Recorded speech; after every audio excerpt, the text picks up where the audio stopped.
Episode 177 is about to come to you, my friends, of Coming Up Next. But before I get into my interview with Grammy Award winning music writer and producer Sam Barsh, are you subscribed to Coming Up Next, the podcast? It's really, it's so simple to do, and it's going to streamline your listening experience. Just head to comingupnext.com.au where you're going to find links to whichever platform you listen to it on. Hit subscribe, maybe leave a rating, and then I'm going to bring the episodes to you each and every week, like this week's interview, which I'm going to bring to you right now. The truth is, the only thing that matters is how bad you want it. Black tux, Omega on my arm, I'm gonna straight James Bond it. James Bond it. I know, whatever park I play, I'm guaranteed to go yard in. Let's get it, yeah. I can't stop until I make my mark and have my own rose garden. Rose garden. Wake up, get straight to the mission. Pen to the paper, collision. Ain't no escaping my vision. I'm out here making them listen.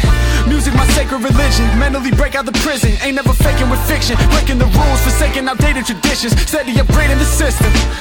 Competition, yeah, they mad at us. 10,000 hours just added up. I guess y'all don't want it bad enough. Doing this for the art form. If the money come, then it's secondary. Even if I never see a penny, I'ma know this shit was legendary. Trust me, I've been really trying to dominate. I ain't really got the time to wait. When you winning, it's all kinda hate. Never tripping, though my mind is straight. This is the road that was meant for me. I'm just composing my symphony. Don't need no sympathy, just need to focus my energy. I'm about to blow in this industry, that much is guaranteed. Y'all ain't scaring me. Music truly is my therapy. Stretched thin, life is tearing me wide open. These beats are repairing me. Yeah, I never worry disguise. Open your eyes, my soul on the rise. Kendrick just lifted the level of high. I need that Pulitzer Prize. Yeah, is the only thing that matters. Come is on. how bad you want it. Yeah. A black tux, Omega on my arm, I'm gonna straight James Bond it. James Bond it. I know, whatever park I play, I'm guaranteed to go yard in. Yeah. I can't stop until I make my mark and have my own rose garden. Let's go. Rose garden. Yeah, telling the truth. When I'm in the booth, I'm living proof. You should do you. I never thought I could lose, even when I had them out in the move. I got a problem with rules, something about them I never could do. That's why I just do me, not talking jobs. Grew up in Ferguson, I dealt with some bad times. So sometimes I just wanna get high in the trees, run away from my problems to the mic and some dreams. 10 plus 10 equals 20 on a bad day. That mean no matter what, them numbers gon' do what they do. Feeling like I'm Superwoman when I'm in the booth. I can't even lie about it, I'm talking the truth. I'm talking to you, you looking at me. It's something about me you really wish you could be. Yeah, I'm checking the score and I came to compete. Right now I'm on a mission, building up my legacy. The truth is, the only thing that matters is how bad you want it.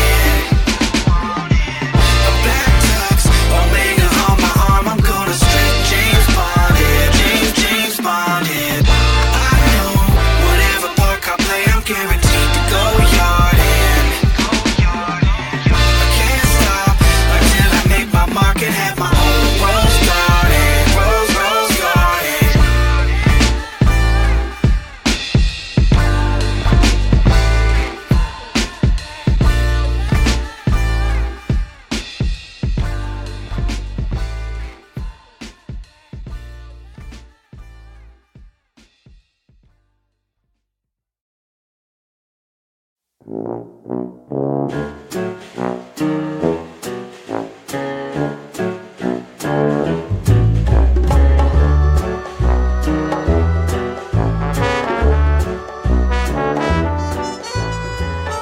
Hey friends, it's another episode of Coming Up Next, which can only mean one thing.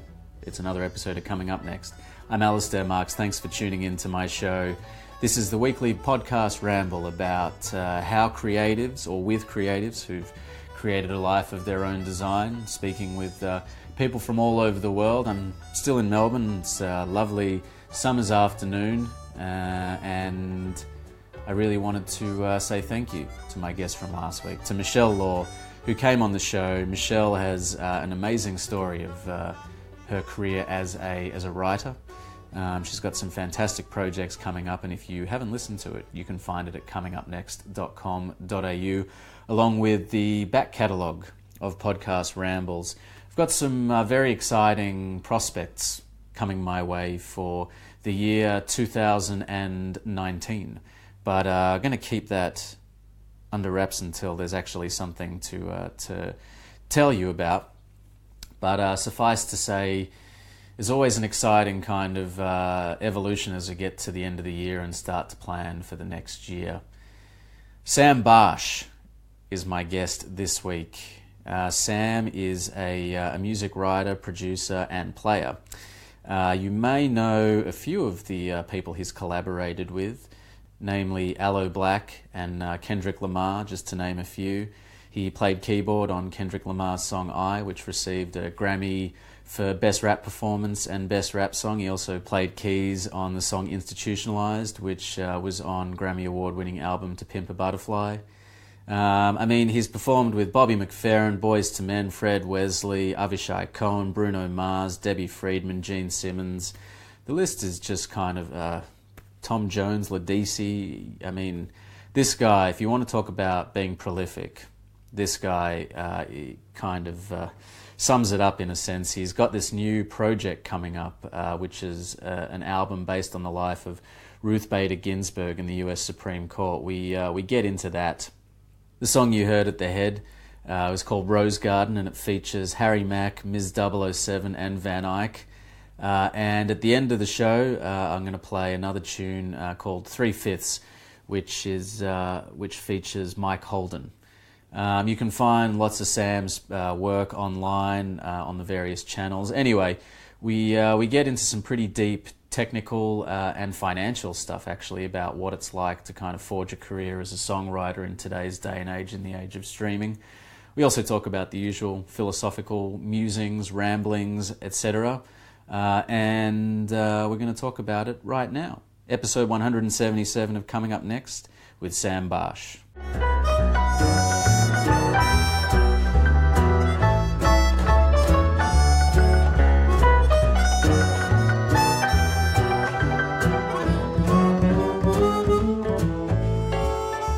I guess it's unusual that I would approach someone to do a podcast or an interview off the back of a social media post, but after I interviewed a mutual friend of ours, Lex Sadler, about a month ago, I saw this post pop up in my feed that was kind of breaking down in quite specific terms what it means to be a songwriter in 2018 from the point of view of someone who's worked with some of the biggest names of all time in music.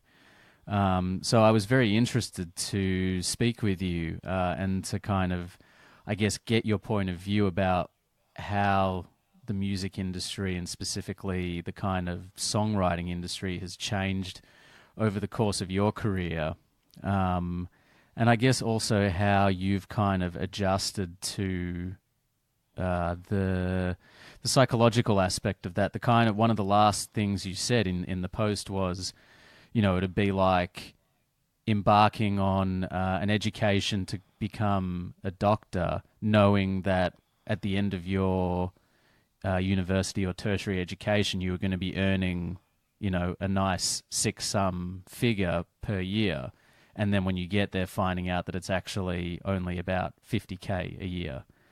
I guess I'm interested to kind of understand from your point of view where it all began and where it's come to. Yeah, for sure. Well, I'll start by saying that figure, like 50, 60 grand, that was like ballpark, and that was just from songwriting royalties. So I do other stuff that pads the income. I'm not trying to like brag about my income or by any means, because some years it's definitely very low.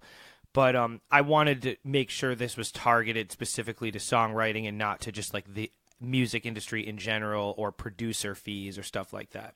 So that being said, I targeted this post specifically to songwriters because I know a lot of friends that are musicians, that are trying to get into the songwriting game and like they want to stop being musicians full time and they want to get into writing.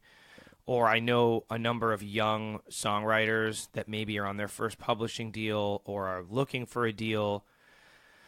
And producers too that really just have zero clue about the end result.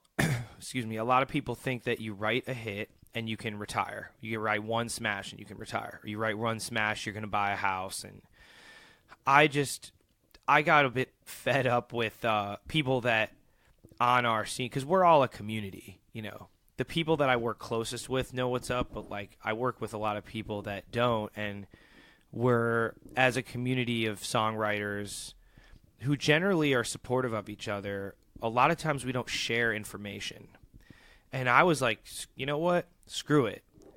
I'm not really afraid of, pushing boundaries a little bit. I take like joy in seeing people that challenge norms. So I was like, you know what? I'm going to do this, and I have no clue what's going to happen, but I've had this conversation with people privately a bunch, and they're shocked, and I'm like, people shouldn't be shocked, and people should go into it knowing that. You should still write if you love it. I mean, I'm really not even complaining, because I do this because I chose the path, and I've just learned as I've gone along where the money comes from, what stuff to focus on, you know, and that you don't always care about the money. You want to just make the best records you can, because they can work for you in other ways in terms of reputation and having other people want to hire you to do a similar thing. And also they just speak like, as a real artist, I mean, I take a lot of pride in the work that I've done, even if I haven't made a lot of money on it. But yes, that being said, so historically, when I started doing songwriting, you know, devoting a significant part of my time to songwriting was about the early 2000s to like 2004, I guess. And I was on the road at the time with Avishai Cohen, who's an amazing bassist and band leader. So I was doing full-time jazz playing. And, you know, when I started getting into the songwriting thing, after I stopped being on the road with him, I had a production partner, Curtis Watts, still like a brother to me, though we're on opposite coasts now. But so, you know, Curtis and I were just doing the songwriting thing and production super hard. All of my free time was devoted to that. And at the time, if you got, a song, even just on an album, a hit album, you could make a lot of money. Because say like, 50 Cent's album came out, his two albums came out around that time, and the first one sold 10 million physical copies. The other one sold 5 million just in the US. So, from that, it didn't have to be on the radio. Just from getting mechanical royalties, you could make good money, and if you had, relating that back to me, I've had a couple hit singles that I co-wrote, but I've had a ton of album cuts on records that were like number one on the Billboard 200 or like top 5. I've had a lot that are on like the top 5 of the urban charts on Billboard, which essentially means that years ago, a chart position like that would be going platinum most likely, and be from physical sales. And even after the physical sale era was winding down and converting to online, you'd still get paid a good mechanical royalty rate for stuff that people bought as a download. It still counted as a sale. I mean, I didn't investigate all of the exact specifics, but it was either the same rate or a tiny bit less for, buying an album online versus buying a physical CD. And I know labels would structure different stuff differently when you look at your contracts. And to clarify for the listeners, a mechanical royalty is a royalty for a songwriter on a sale of the music. And those also those are now also the royalties that you get paid via streaming, because it's essentially replacing a sale. Streaming, on-demand streaming, I should say. like Spotify, Tidal, Apple Music. Because other online radio falls under radio, which is collected by your performance rights organization, with BMI or ASCAP, and so is commercial radio, and so is stuff that's just played in public. But an on-demand stream is considered essentially a sale, except that the rate for a stream, or for even, hundreds or thousands of streams, is just much less than a physical sale royalty. I mean, it would be significantly less, right? Yeah, definitely. But I mean, so like the RIAA considers 150 million streams of a song to be platinum and 75 million streams to be gold. But if you think about it, just the basic math, and I'm just going to use like approximate stuff because I just want to say that in case there's like slight differences in the total specifics. I'm just going to use the approximates. So a mechanical royalty for a sale is 9.1 cents per song. This is a physical sale. A physical sale, right. Exactly. So say if you were on an album, there was a hit for the album, but for a long period of time, people didn't really buy singles that much. In the CDs era, there was a hit on the CD, you would just buy the CD. So any song on there is getting paid that 9 cents a song. Of course, you divide that by the amount of people that wrote it. So say we do the math, and 150 million streams is equivalent to 1 million sales. So we'll use a platinum song as a benchmark for this. So say you sell 1 million copies of a song. That will net you $91,000. 9.1 times 1 million. 9.1 cents, so it's 0.091 of a dollar. Anyway, it's $91,000. Now, the going rate, we'll use the average rate for a on-demand stream, and we'll just use Spotify's average rate. I'm not making them the boogeyman. I actually like Spotify, and we can talk about that a little more later, but they're just the most used platform, and they pay little less than Apple, but more than other companies. So it's 0.00037 of a dollar per on-demand stream for a mechanical royalty, or 0.037 cents. So 150 million streams, a platinum song would net you $55,000. Now, that's the entire songs. Remember that. So nowadays, one of the biggest differences from, especially 60s and 70s to now is that there's a lot of writers on songs. An average hit record has probably 3 to 6 writers on it. You can check the credits. You can check the Billboard Hot 100. It's not that hard to see. Some of them are so crammed with names of the writers that they're barely legible. You need it's pretty stark to kind of look at it in such taking that into account, sterile terms, I suppose. And I mean, you've written for a platinum song. You co-wrote "The Man" with Aloe Blacc. You've played with Kendrick Lamar and collaborated with him. And is that some of the, listening to the like I said earlier, some of the biggest names in music today. More as opposed to the album but so if you've the kind of financial reality, I suppose, of that or gold is, or multi-platinum, and as you're illustrating, so vastly different to what it would have been is different. You can look 10, it up online. 20 years ago. The amount of total times the album was streamed. What was your expectation, I suppose, when you started? Almost the whole I guess to kind of peel things back a little bit further, you started playing as a pianist, when you right? had a platinum-selling album, essentially every song on the album sold 1 million.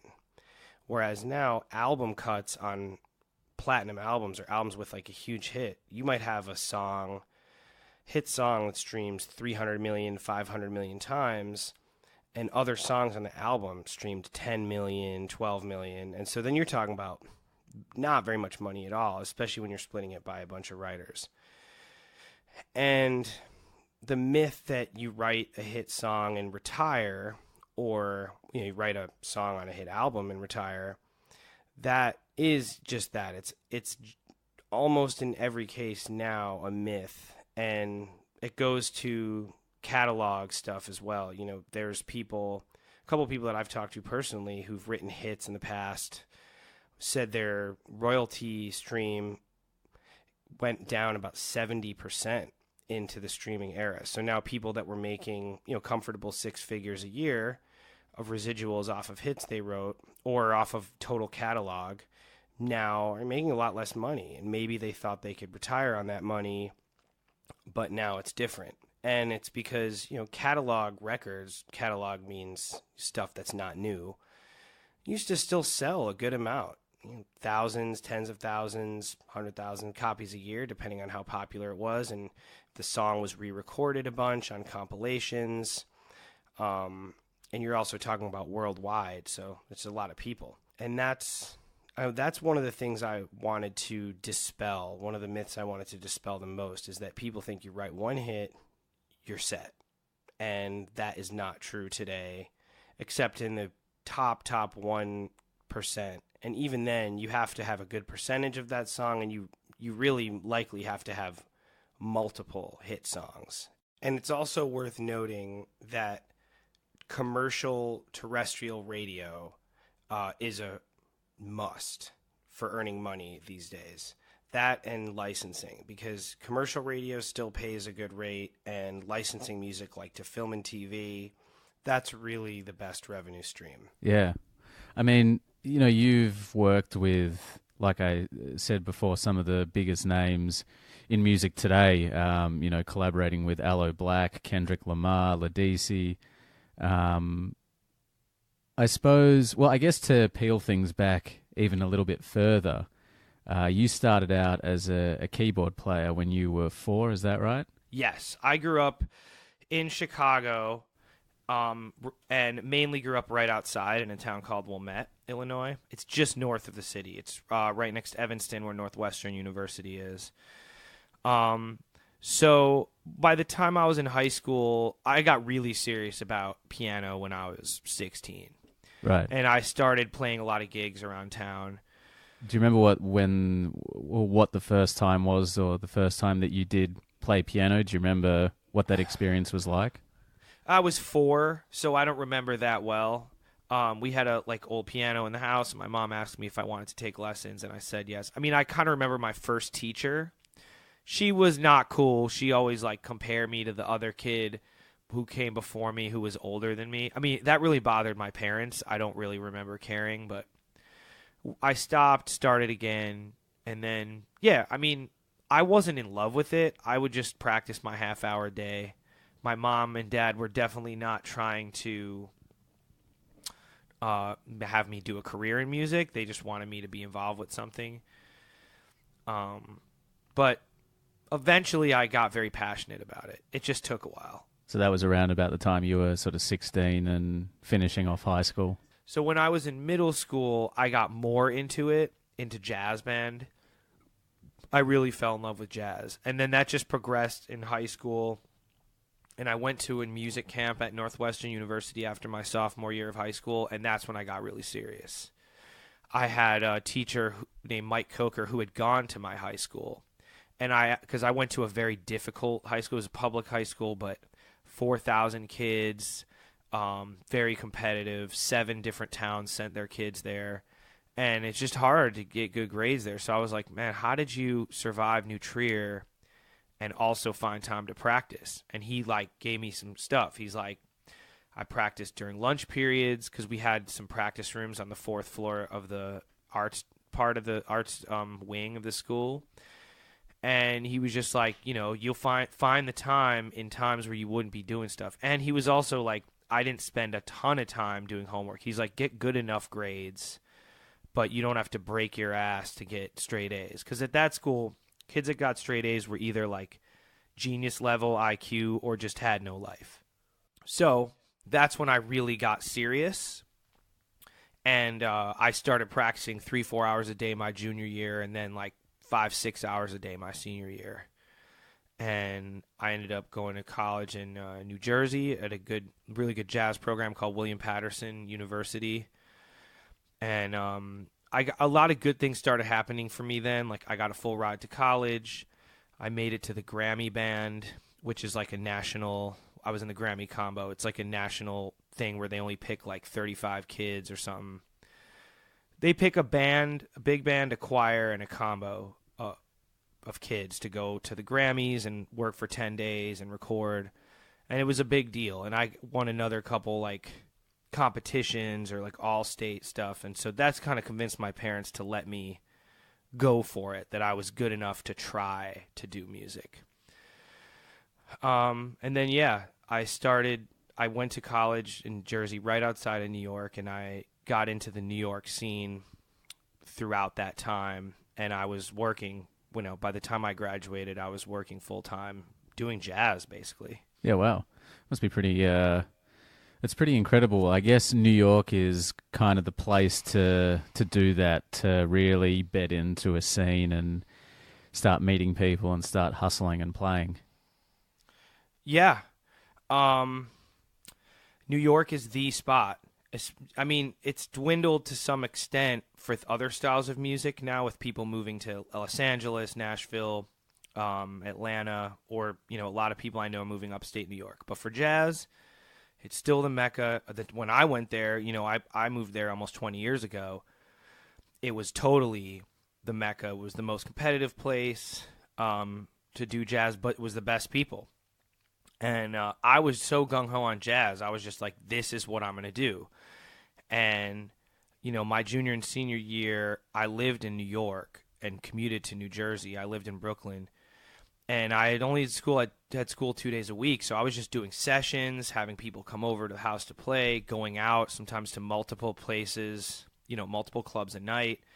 And I was just like, you know what? Fuck it. I'm here. I'm going to give this a shot. And I know I had it in me to be great. I've had a lot of insecurities about a lot of stuff in my life, but the one lingering thing in my soul was I knew I at least had the talent to be good or to be great, but talent has to be unlocked by hard work. So sometimes when people say you're so talented, I'm like, that's just the first step in the journey. Like, you're lucky if you have talent, but you really have to harness it. So I always known that in me that I could do it, but it takes a lot of hard work. It takes a lot of, breaking down personal barriers, just getting the guts to come and go to sessions and sit in and know you're not going to sound your best and introduce yourself to people. And people in the jazz world, they call it vibing. A lot of people will give you a real stank-ass attitude when you're new to the scene. Yeah, right. But you know what? Motherfuckers now are kind of wussies and complaining about all that shit. It's like, you got to go through it. You got to get vibed to build up your skin to be thick enough to deal with the stuff that you're going to deal with in this business. So I would never be the person that vibed anybody, because that's not in my nature at all. But there's cats that do it. There's salty cats, or there's dudes that are old school that just feel like you got to go through that in order to, earn your stripes. Yeah, exactly. So I definitely earned my stripes on the scene, and along the way, became a lot less sensitive to like perceived slights or like people being mean. I've had people threaten to kill me on the bandstand. Wow. I've definitely had people play in a band where like one of the band members just wouldn't talk to me or talk super down to me, and the music goes on. Do you have any best gig, worst gig kind of memories from that period? Oh, man. From that period, I got to dig deep. Okay. Actually, you know what? I have a best and worst experience story that was the same thing. So when I had known Avishai Cohen through friends of mine that we went to school with. He played in like a rock band with them, and we got to know each other, and he was looking for a new pianist for his trio.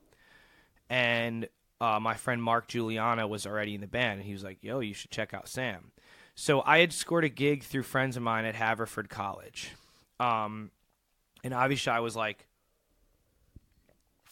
down to do it. It was almost like an audition.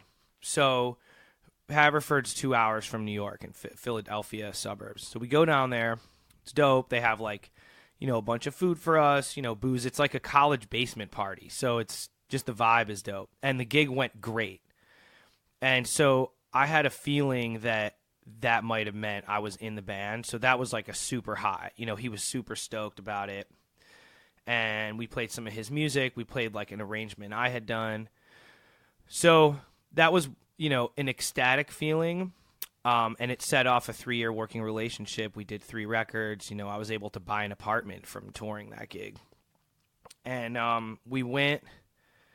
So then we're driving home. So this is just some New York shit. Like, this is the worst drive home I've ever had. So we're driving back. So Mark lived in like a area of New Jersey that just like wasn't that close to the freeway that we were taking. So we leave at probably 1 a.m.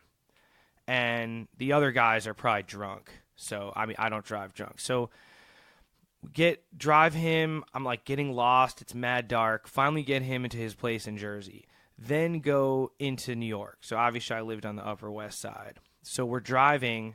I get into the city, and the West Side Highway. This is 3 a.m. in New York on a Saturday. The West Side Highway is just stopped dead. There's no one moving. We get out of the car. It's that bad. I'm like, motherfucker, I've been driving for so long. I was so tired. I wanted to stay in Philly. So finally, the West Side Highway like starts kind of moving. Takes like 45 minutes. Finally get to his house. Then, and I live in Brooklyn, so I got to go back downtown and over the Williamsburg Bridge. So then I cross town to take the FDR, which is the East Side Highway of Manhattan. It's so fucking backed up that people are driving in reverse on the FDR. This is 4 a.m. That's fucked up. It's like both the West Side Highway and the FDR were like mayhem, you know. And I've done that before. I've driven in reverse in New York. You know, people drive reverse off of a ramp. It's a Wild West in a lot of places there with driving. So then I have to drive local all the way home. Then I get back to my place. There's no parking, and I have to unload my Fender Rhodes just by myself, which weighs over 100 pounds probably. Maybe if I'm lucky, it weighs 80 pounds, but I'm pretty sure it weighs over 100. So I'm dragging that shit into the house. Then go find a parking spot like 5:30 a.m.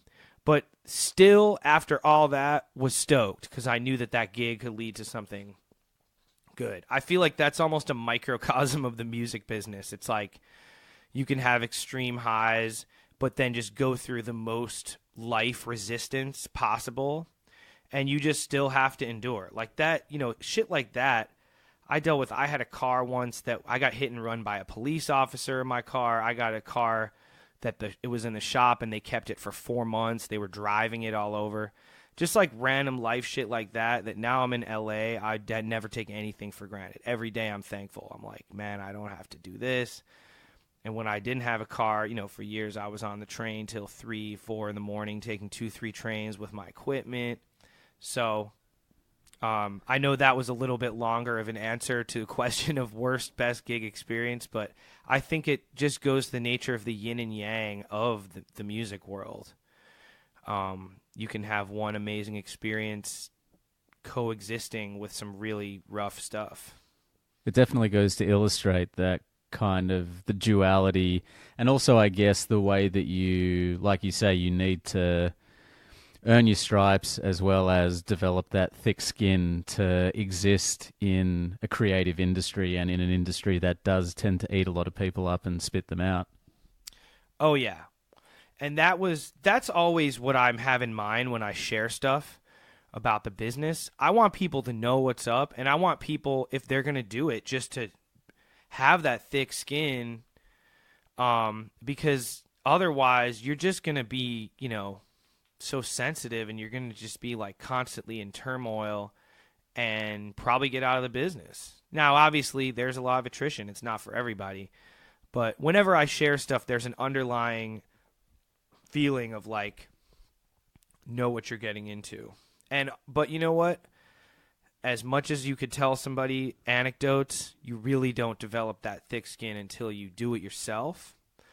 But one of my concepts actually within my career has been from early age, I want to learn as much from other people's mistakes as possible so I don't make those mistakes.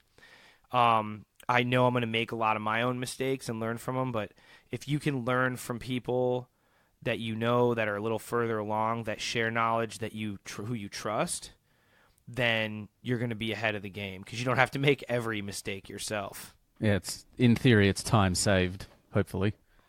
Exactly. It's time saved and, maturity earned, because the more you learn how to listen and accept what people that you respect tell you, you're just going to advance faster, instead of being stubborn and eventually realizing that you've been holding yourself back. So while you were touring with Avishai, at what point did you start to, I guess, develop your songwriting voice? I know you mentioned that you did a composition that you played at that gig that you were speaking about before. At what point did you really start to develop that voice as a songwriter that's kind of led you to where you are now?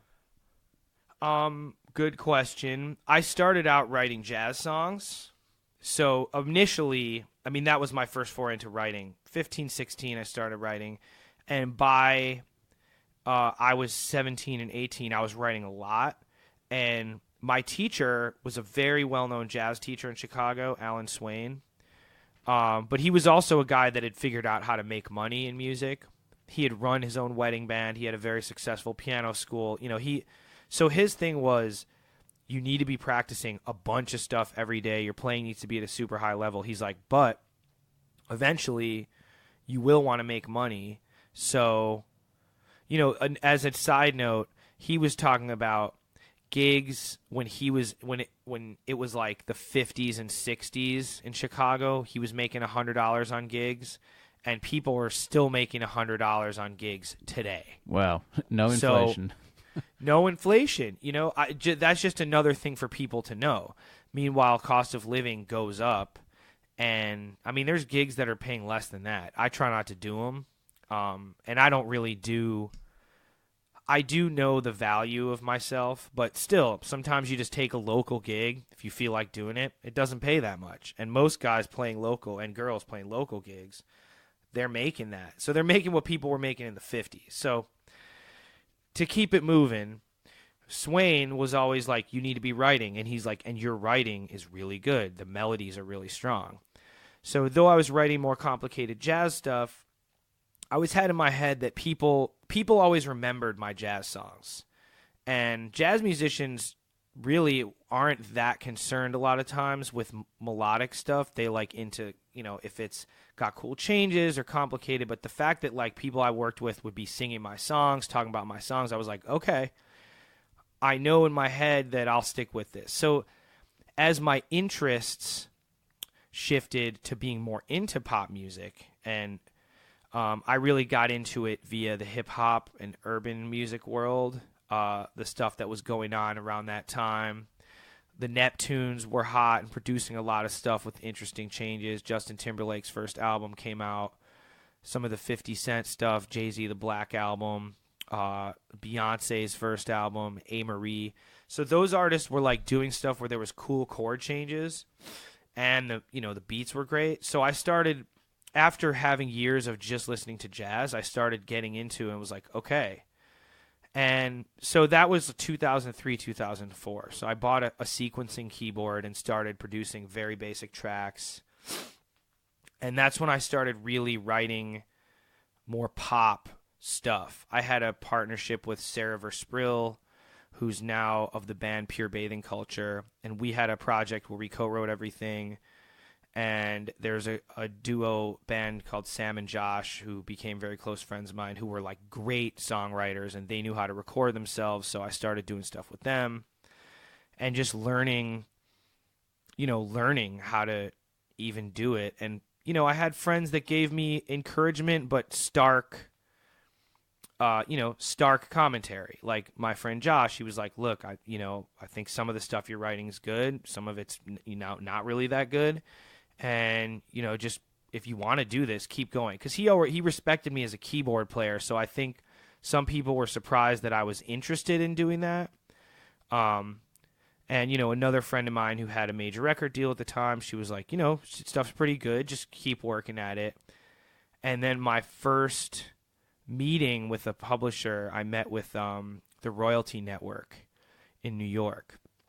And I know people that work with them, and I always tell them, please tell the guy thank you. I don't want to say his name, but I'm always like, please tell him thank you. Because we had a meeting, and I played him my CD of like my demo songs, and I had like paid people to help me record them and stuff.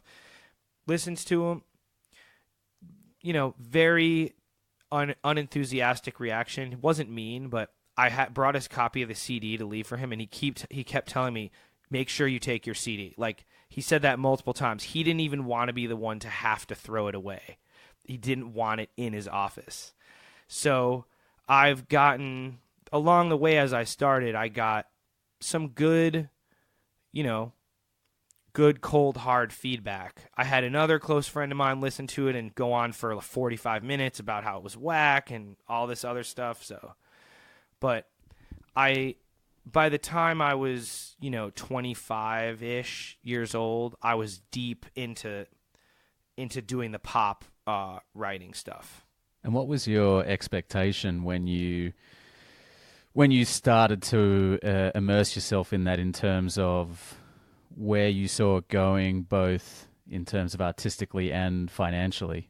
Artistically, I really wanted to have a hot record that, that spoke to people, but that was also a hit. Like, whenever I would go to clubs that played like the, hit music of the day, I never wanted to dance.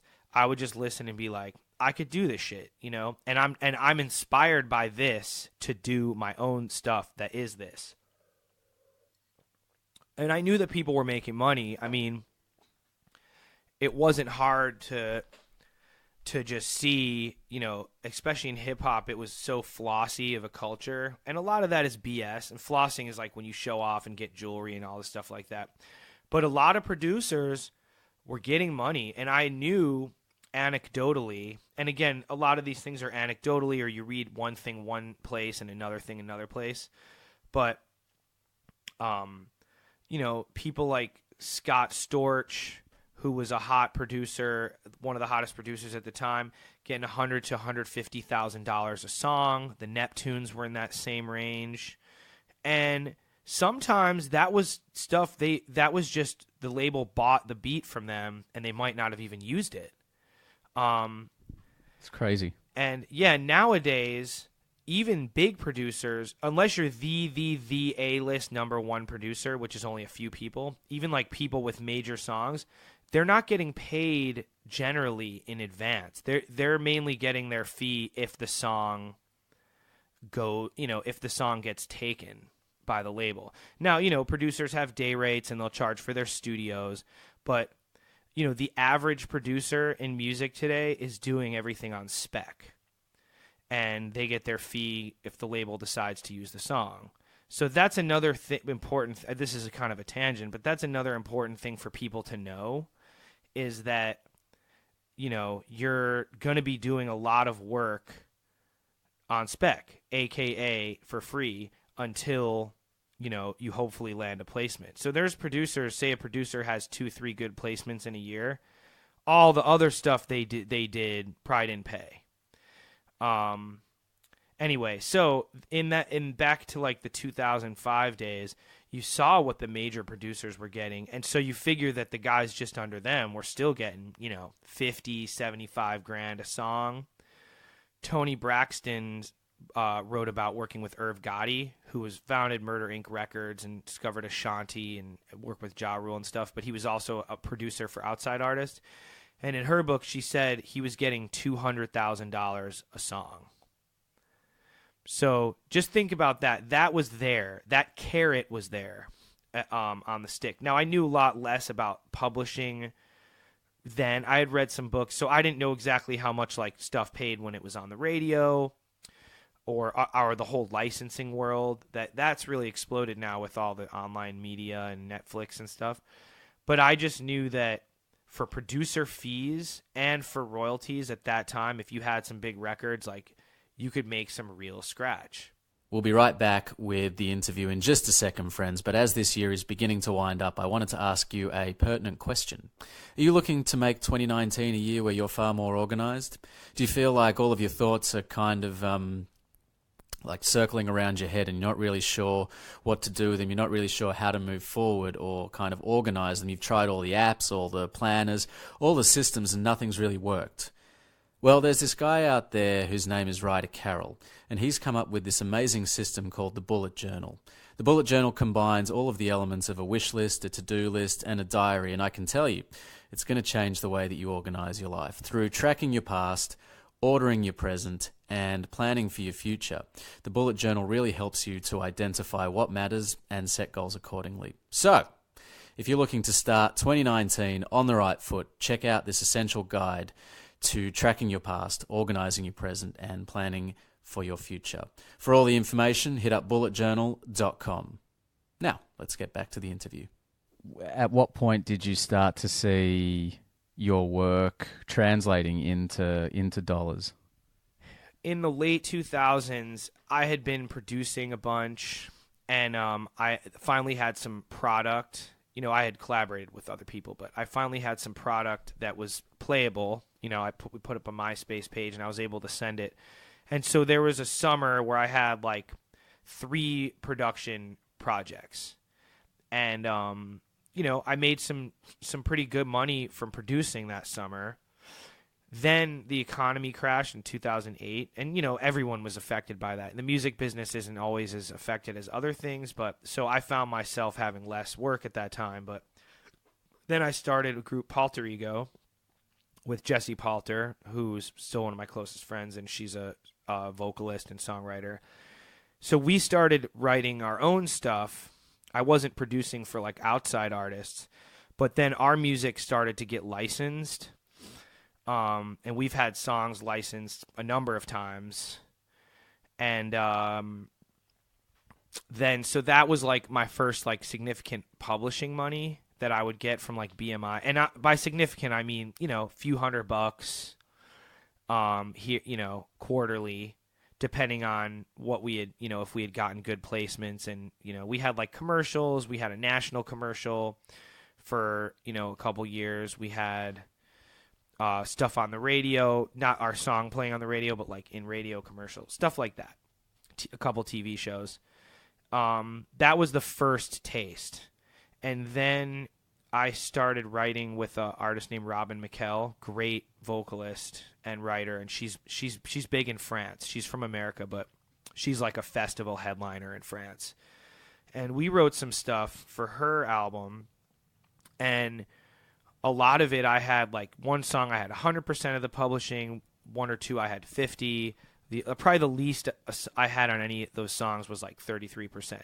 So even though it wasn't a huge record, some of the songs got played a bunch on the radio in Europe, and that adds up, especially if you have 100% of the songs. So then I made some money off that, and then, you know, but the first real situation where I made real money was The Man.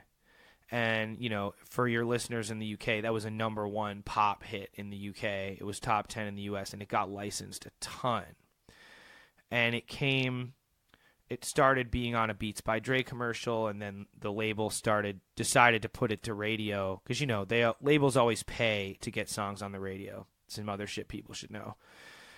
But it didn't go to radio for months after it was released. Of course, the label probably didn't believe in the song, but when it got the placement in the Beats by Dre commercials, it just started exploding, and then it was like, I think it went platinum before they even put it on radio, which is interesting. What's the process of writing a song with someone like Aloe Blacc versus where you sort of started from? The process, well, you know, where I started from has prepared me for this, you know, for this day, for everything that I've had to do since. Knowing how to play the piano and play a lot of different styles, and to channel different influences and just let it come out as something that sounds, you know, like a mix of that with modern pop. That comes from me playing, you know, thousands of gigs, learning tons of different music and learning my sounds and learning just how to do stuff stylistically different. So when we got in with Aloe, you know, he has a bunch of different ideas of stuff he wants to hear. And DJ Khalil, who produced the track, he is always amazing at picking cool sounds. But so say he picks a harpsichord sound, I need to be able to play that kind of like you would play a harpsichord within the context of a pop song. But there's certain things you do on harpsichord that you're not going to do the same as a piano or as a Fender Rhodes. Like, for example, harpsichord doesn't sustain. Some of the sounds, you know, some of the sounds they have now that are like synths, the sustain pedal works on them, but it also, as harpsichord, it's one volume when you play it. It doesn't vary in volume by how hard you hit the key. So stuff like that really prepared me. So for doing The Man, we used a harpsichord sound. You know, we did a bunch of stuff. And also I'm very thematic with my chord progressions. Like there's always a melody behind what I do, even if I'm just writing a very simple progression. Like the top note of the progression or a little melody I have on top guides how I write. And so the intro to The Man, and really a recurring theme of the music under the hook of the song, it's that melody. And that was there's actually, I remember listening back to a recording of how we started. It's me and Daniel Seif, who was doing bass and guitar, and we're like futzing around, and we like get to this point where it's the dun dun dun dun dun dun dun dun dun dun. It was cool to go back and listen to that. It was very like, you know, from scratch, just like noodling until we caught something. So everything I had done up to that point musically helped me in that situation, and helps me in all situations like that, because I really prefer to work from scratch with artists. And the fact that I can draw from a ton of different influences, or they can be like, we need something like this, or I've been listening to this thing, and I can almost always play something in that style and work from there. It's very advantageous. A lot of producers just do tracks in advance, and artist comes in and they just pick from a track that's already there. And, you know, they don't really have a choice about changing it. Yeah, wow. I always just assumed that music would start from a place of kind of scratch, like you say, or all sort of tunes would start that way, but... No, that is really not the case in most cases. It can be great to do stuff that way if the artist gets inspired, but I mean, music starts from scratch at some point, but in terms of songwriting sessions or sessions with artists and songwriters, yeah, a lot of the time it's pre-made tracks. Right. So is it a similar process when you're working with Kendrick Lamar and Macy Gray, people like that, as it was with Aloe Blacc? Yeah, so Kendrick was two different ways, I would say. The first, I had done a track, so I worked on two songs with him. One was Institutionalized, and both were produced by Rocky, who's a dope producer, a good friend of mine. Rocky and I were just like getting together, working on ideas. This was January. This is over a year before To Pimp a Butterfly came out. And I just started jamming on the keys, and probably the first thing that I started playing was the chord progression for Institutionalized, and it has that little melody in there. And, you know, Rocky was like, that's dope. And then, you know, a month or two later, he played me the beat he made out of it. You know, he arranged it, and it was weird, but it was cool. And he said Kendrick loved it. And so that was done and then played for Kendrick. So we did do a session where everyone was in the room where we recorded like the clarinet and the strings. But that was an example of like sending somebody a beat and then them liking it. But when we did that was totally from scratch in the room. Kendrick had called us in, you know, via Rocky. He organized, you know, a band of people to come in. And Kendrick sat us down. He's like, yo, people have been, you know, trying to do this like mixing live shit, live like real funk musicianship with hip hop. He's like, that's what we're going to be doing. Like, he had a real vision. And so we spent 6 days first trying to write something in the style of That Lady by the Ozzy Brothers. And then we ended up having to come back, and Kendrick was like, look, we just need to redo That Lady. It's too much of what I'm hearing. Out of that, we did about 21 other original ideas. None of them made the album, but so it was a combination of both with Kendrick. With Macy, it's mostly been from scratch, or I'll work with my good friend Royal Z, who's a producer who's worked with Macy for years. Usually we come up with ideas. I'll just do like some chord progressions and lay a few parts, and then he's the guy that likes to take his time and really craft a dope-ass track. Or he'll just write with songwriters just to a chord progression, and then he'll go back and produce it later. So probably, I don't remember everything. Probably Macy was like mostly from scratch, but there might have been a time where like Z arranged something that we did, played it for her, they wrote it together, and then he produced around it. So it is a mix depending on if I'm working with another producer or if I'm working on myself, like by myself. DJ Khalil loves to do shit from scratch. That being said, he also has a crazy amount of amazing beats lying around. But he's really into doing stuff from scratch. Other producers I know maybe are, maybe aren't. It's and I love doing stuff from scratch when I'm producing or co-producing. I prefer it because for two reasons. One, because you can catch a moment while you're all in the room starting something creatively that can feel really special, as opposed to writing to a track that you can sometimes get a special feeling from that, but I get more of a special feeling from creating from scratch and feeling everyone's energy.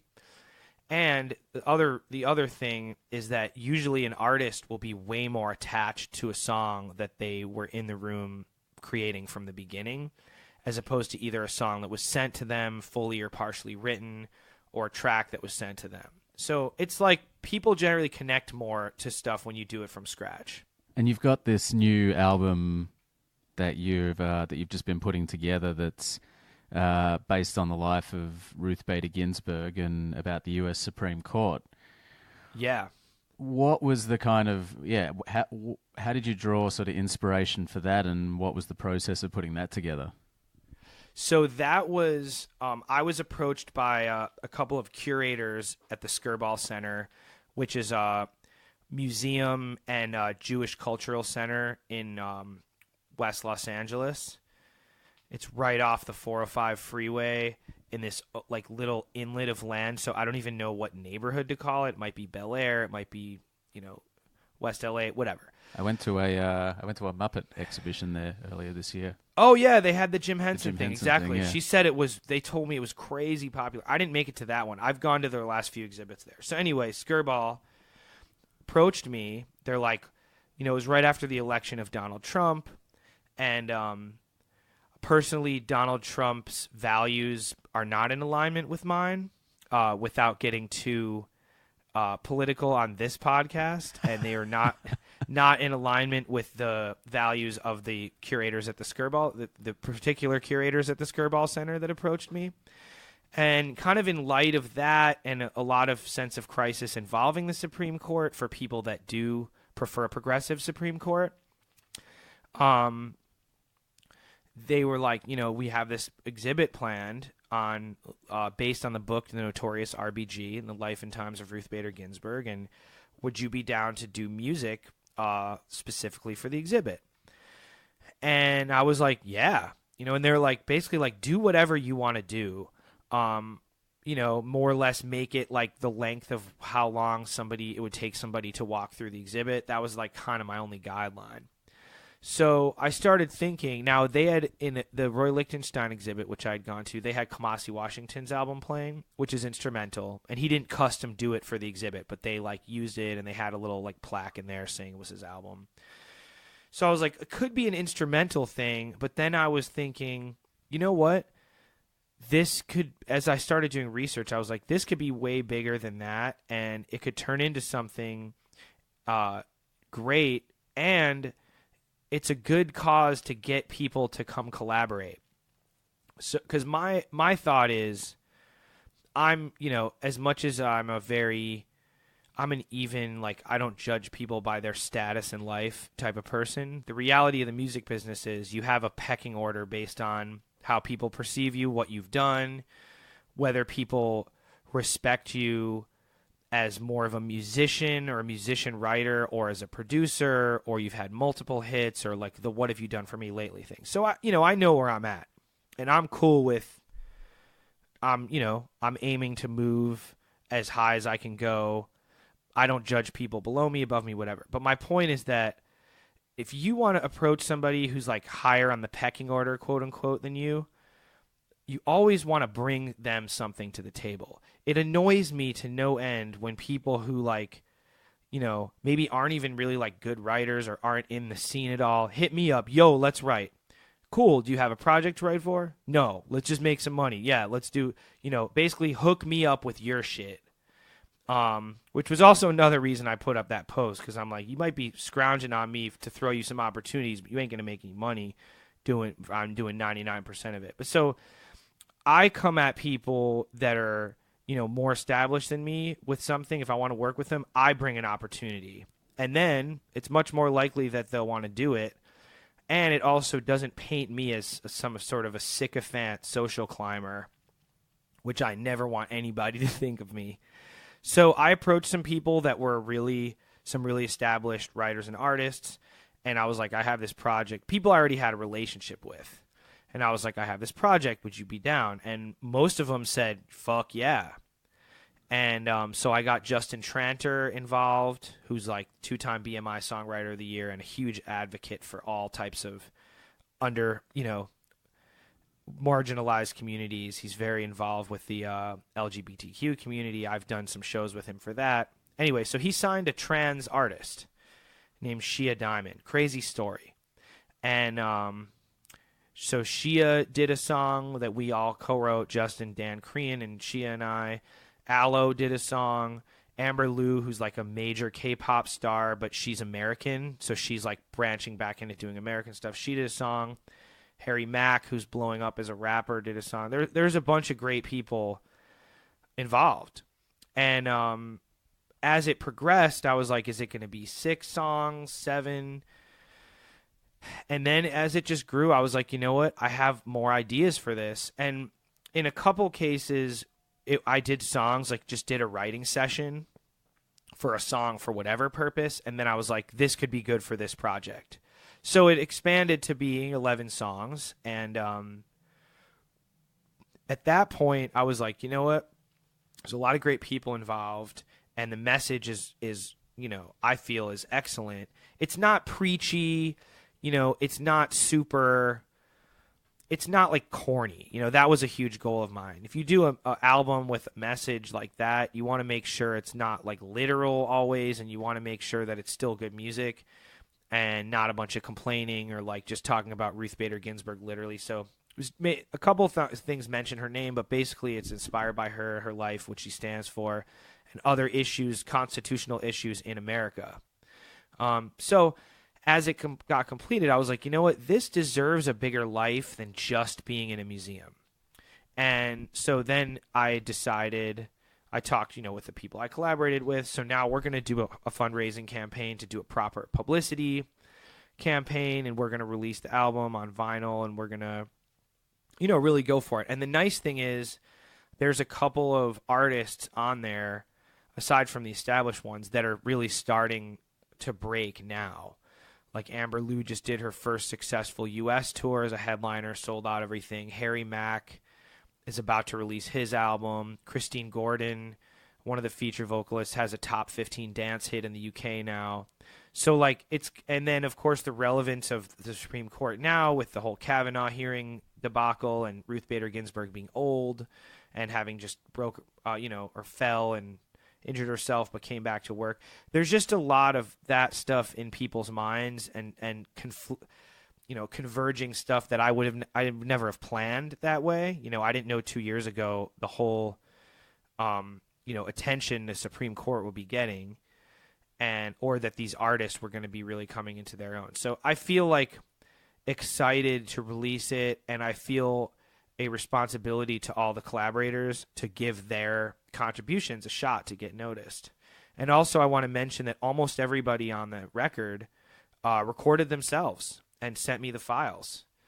It was real collaboration countrywide, and I'm a huge advocate for anybody who's an artist or a songwriter to learn how to record yourself, because it'll just give you so many more opportunities. If I had to record all the songs in my studio, it would have taken me just way more time, and a lot of times I worked on this project at midnight after I had done a full day of other work in the studio, various sessions.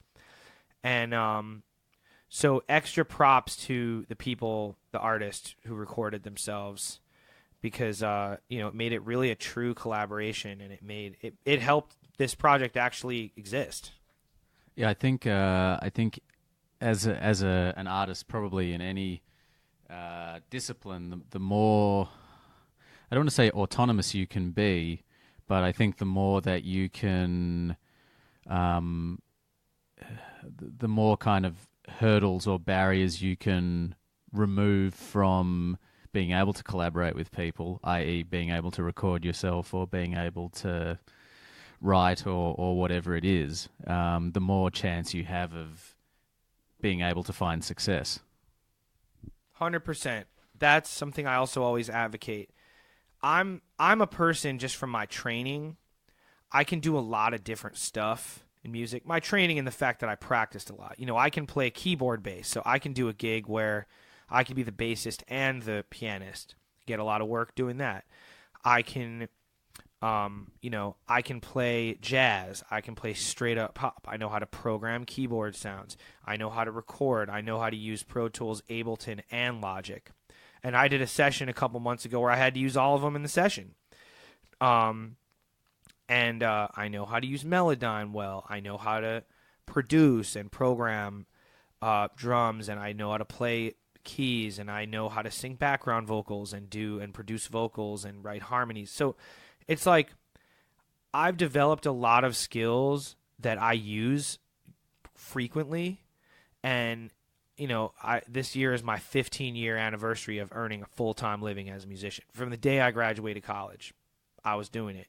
But I put in the work, and I've always tried to attack my weaknesses. So I tell people, you should learn as many skills as you can. You'll be more valuable. Now, some people are just limited. I don't believe you should think you're limited, but some people are just not going to do certain stuff. They're just not going to, they're not going to learn how to record, or they're not going to become super versatile on an instrument. That's fine, but with whatever skill base that you have and that you feel you can improve upon, do it.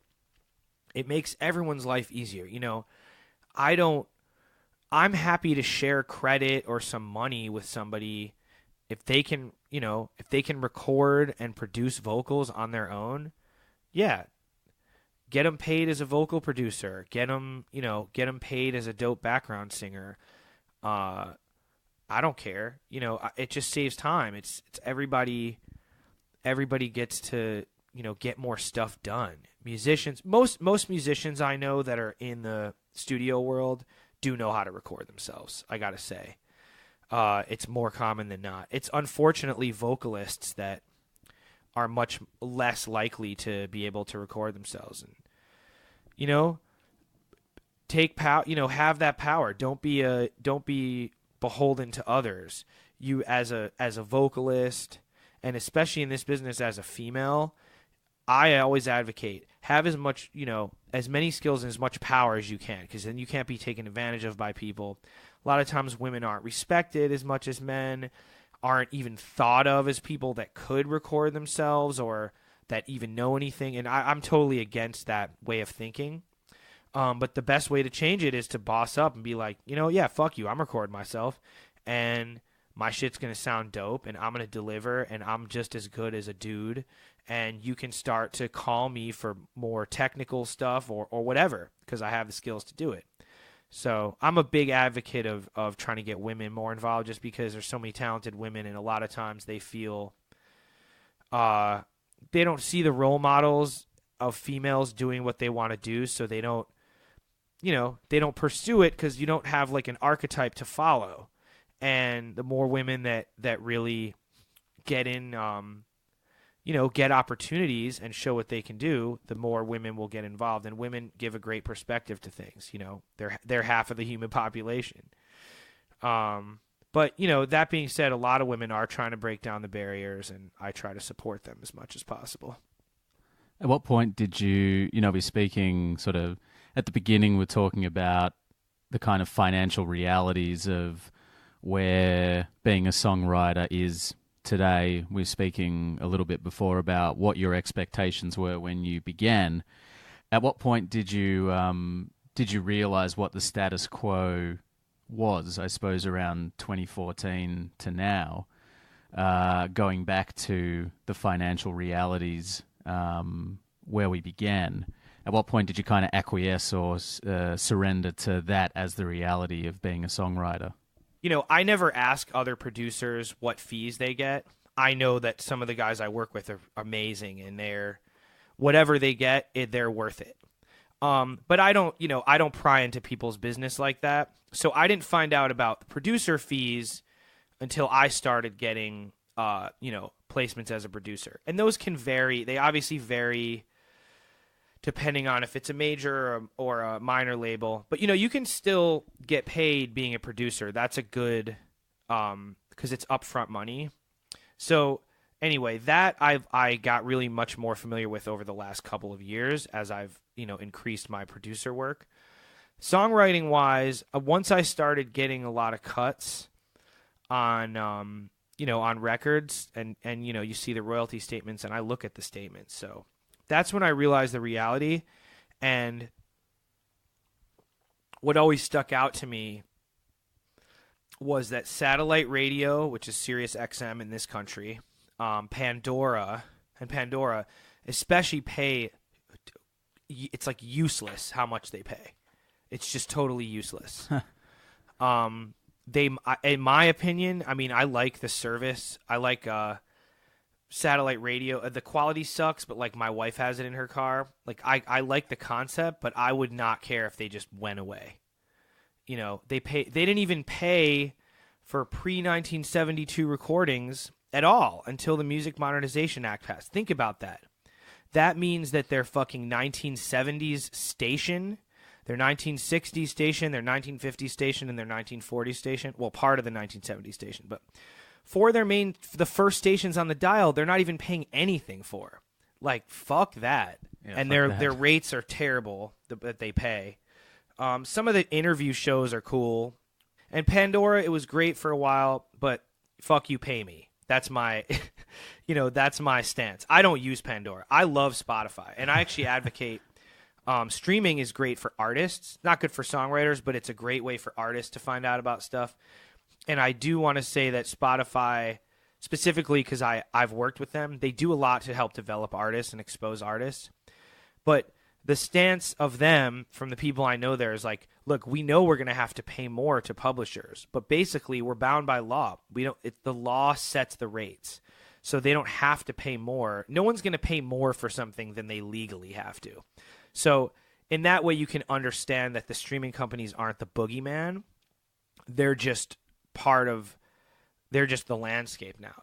Anyway, yeah, when the statements started coming is when I started really feeling the realities, and also just reading articles. None of this information is secret. You see that Pharrell made, almost nothing on Happy. It was some, there was a figure. I don't want to quote it exactly, crazy. But he made a bunch of money, on like radio play and licensing, and probably it sold physical downloads because that was a few years ago and people still bought them. Lady Gaga has quotes, the same thing. People are making like less than $10,000 on like hundreds of millions of streams. And also, I did notice a change from 2013 on to today in just physical sales going down. Physical even just means buying the album digitally on iTunes or Amazon or whatever. The difference between 2013 when The Man came out and even when Kendrick's album came out in 2015 where people were buying the physical copies versus today where most of it is streaming. It's a big difference. That's really one of the major differences in the streaming era is the physical sale royalty versus streaming. So that also became a stark reality to me. And, it'll continue to evolve. The rates are going to go up about 47%. So again, that means if you're going to get around 50 grand for a platinum streaming song, that'll go up to 75 grand. So it's not a life-changing difference, but it is a difference. And then the Music Modernization Act is going to allow the rate courts, which set the rates, to take into account modern technology and what they decide the rates are. So there's stuff on the horizon, and my friends and the people I work with, we're all optimistic. We're getting into other aspects of stuff like film and developing artists, and there's a lot of positivity there. So, know what you're getting into, but also if you're in it, maintain a positive attitude. That's always my thing. And when people read my post, some people took a pessimistic view about it, but that's why I wrote a follow-up and really clarified that I do have a good attitude. And then I've talked to a bunch of people about it in person, and people are like, man, most people got it, but some people process shit differently, partially because they wanted to be a songwriter, and they're like, this cat must be making a lot of money. And then they're like, man, I'm not even in the game right now. Like, there's no way I'm going to make any money doing this. But, ultimately people processed it, and then you move on and you realize you're going to keep doing music because it's your path, or, you can bail. There's plenty of other people out here that's going to keep doing it. And so how, as someone who's played on multiple Grammy Award winning songs and albums, having, as I said, collaborated with these amazing artists, even some of the people that you've played with, down to Stevie Wonder, Tom Jones, Bruno Mars. How do you look at or define the success of your music in this day and age? Success is a funny thing. You can get wrapped up in measuring success by money, but in reality, I've known this all along. I mean, the music business, some of the best people don't make a lot of money, but their albums could still be legendary. The stuff they've worked on could be legendary. So I know I have to make a living, but I'm going to judge success on how the music impacts people. Like, if you have a big record, even nowadays, if you're not making a lot of money off it, it's still a big record. People are partying to it. People are listening to it when they do this or that. People are getting emotionally touched by stuff. As an artist, we do create for our own artistic expression, but as art intersects commerce, you do want some outside validation that your music is reaching people, and also that it can earn you a living. So I guess I measure success about being able to do it, being happy with what you're doing, and making music that is recognized as quality stuff that affects people. And then if you have to do other random stuff to make money, like, I also consider success in music doing stuff that serves a purpose for the greater world, whatever it is.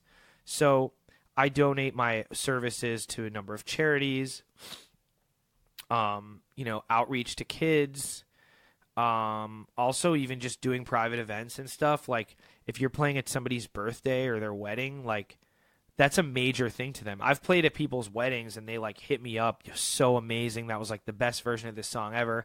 Now, was it the best version of that song ever? No. But for them, they were getting married. It was special. And if you can provide that to people, that's also success, I think, in life. Because as long as you open yourself up to that way of thinking, it's very rewarding. Now, a lot of people just judge success on money, and that can lead to some internal, I think, some cognitive dissonance, or it can just leave you vulnerable, so vulnerable to like ups and downs of financial success, that it's not going to satisfy you overall. Now, you know, that being said, I want to make some cheese because that's what you have to do in life. You know, the bills don't stop. But I'm not going to measure it on just financial. And also because I can't control where stuff's at now. I can't control streaming rates. I can't control how the government sets the amount that we can get paid. All I can control is making dope music. Absolutely. Well, Sam, thank you so much for chatting with me and being so open, not only with me, but, you know, in social media terms and just in a broader sense with, I think, informing especially young or up-and-coming people about what the reality is of, you know, endeavoring for a life in music. Finish all of my conversations with the same question, which is, what makes you silly? Oh, man, I'm always making puns and stuff, and I'm always cracking jokes, but I know that a lot of them are terrible. So it's just about the, you know, the consistency. You find it's like writing songs, you find some good shit. But, yeah, that's silly. Sometimes I say shit that's just super silly. But it also, like, I don't take myself that seriously in that way. I take music seriously, but I think it just shows people that I'm willing to, like, be embarrassed. But as, like, one girl years ago that I, like, dated had said, Sam has no capacity to be embarrassed. So I have a small capacity, but not that much. So that's silly about me. I imagine something like that would have set you in good stead when you were beginning in New York and jumping up in all those sessions and stuff. Yeah, and I think I had the much stronger capacity to be embarrassed at that time, but part of just opening yourself up, throwing yourself into the fire, is you get toughened up to that. And, you know, you play for thousands of people, and you learn to be comfortable with that. It's like, and if you make a mistake on stage, you're just like, whatever, you just keep going. So that helps with that too. Awesome. Thank you so much, Sam. Thank you.